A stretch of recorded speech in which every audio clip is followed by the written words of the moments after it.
Greetings, ladies and gentlemen, and welcome to this latest version of Tales from Outer Space, where I take an HFY story from somewhere around the internet and read it aloud for your enjoyment. All the relevant links are down below. Like, subscribe, and all that YouTube comf to help this video and channel grow. Anyways, as always, I hope that you enjoy. I would just like to thank the following Tier 5 patrons and channel members for supporting the channel: FallenAngel, BuzzKillington, Datamagnet, and Bob the Dragon. Thank you again. And now, on to the story. Story number 1. The Covenant, written by Lbry Father Anthracite. For centuries, humans had operated on the edges of galactic civilization. When they first entered galactic society, they were treated well, and many were excited to see what this new species would add to the collective society of intelligent species. Some were not pleased, however. Humans, it seemed, were similar to the mythological demons of several races. After a few decades, fear and paranoia caused them to attack the humans. This would lead to the first interstellar war in a millennia. It was this war that caused the rest of the galaxy to back away from contact with the humans. While it was acknowledged that the humans had not instigated the war and pursued peace at every opportunity, the ease and fervor with which they engaged in combat was disquieting to many. In a peaceful society, the violent and aggressive humans soon found themselves merely tolerated. Trade was still allowed, but cultural exchange had dwindled, and most interaction with humans was avoided unless deemed absolutely necessary. Humanity, as a whole, were disappointed, but understood how a society of pacifists could find it difficult to befriend a species that had never stopped fighting itself or others. So it was that several millennia passed, with humans slowly expanding through the galaxy, being ever present on the outskirts of society, and expanding the frontiers, using their aggressive nature to aid in law enforcement and exploration. Slowly, they earned back the trust of those that had been put off by the ability to be violent. It was into such a galaxy that a message was broadcast, seemingly from the void itself. Detected simultaneously in every system came a message. Humanity, now is the time. In aeons past, it was you who protected the galaxy from invading entities. You called them titans and monsters and gods, and your heroes slew them all. Their mission, nothing less than the annihilation of all intelligent life in the galaxy. To protect us all, you fought them. Your victory, though hard-fought, was a new lease on life for every living thing in the Milky Way. The cost was high, too high. A heroic victory left you broken and spent. We had hoped to leave you for all time to recover. Alas, we who came before must return to you now. The enemies of the old have returned, and your respite must end. We call you now to arms. The titans and monsters have returned, and only you may save us again.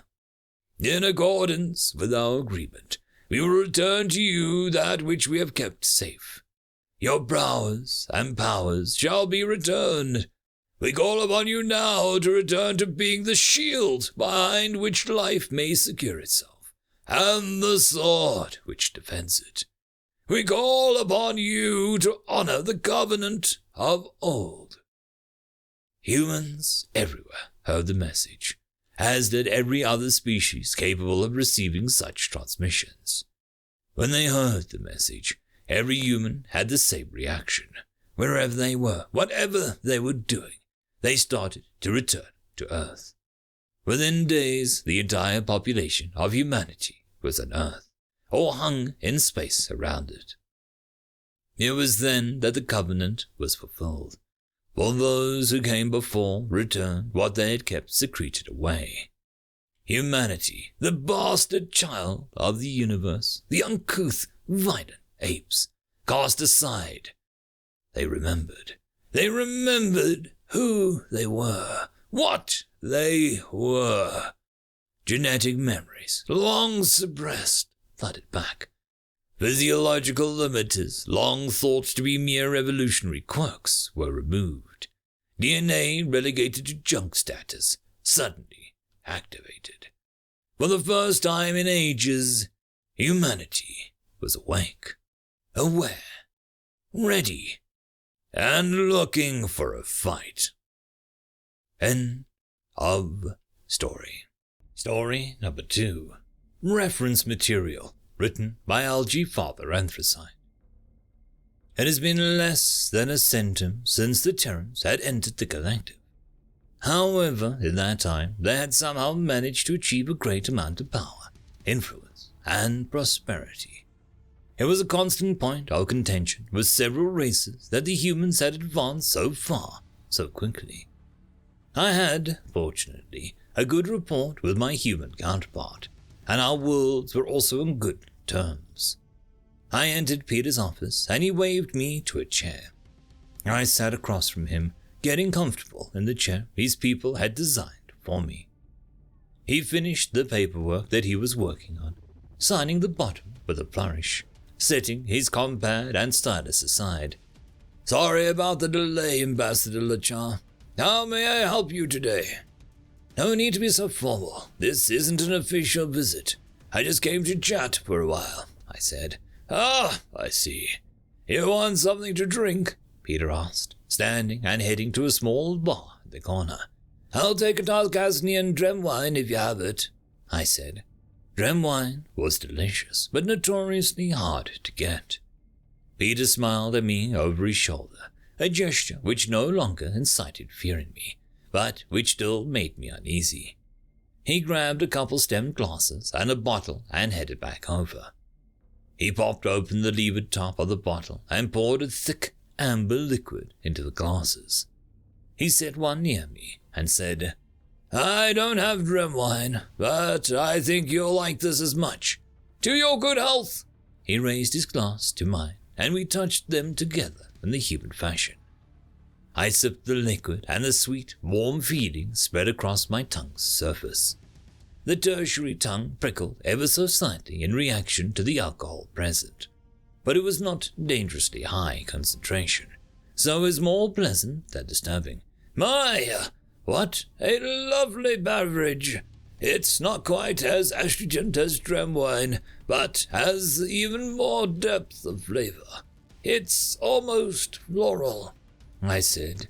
We would occasionally treat each other to some rare or distinct treat, and clearly he had found one. "What is it?"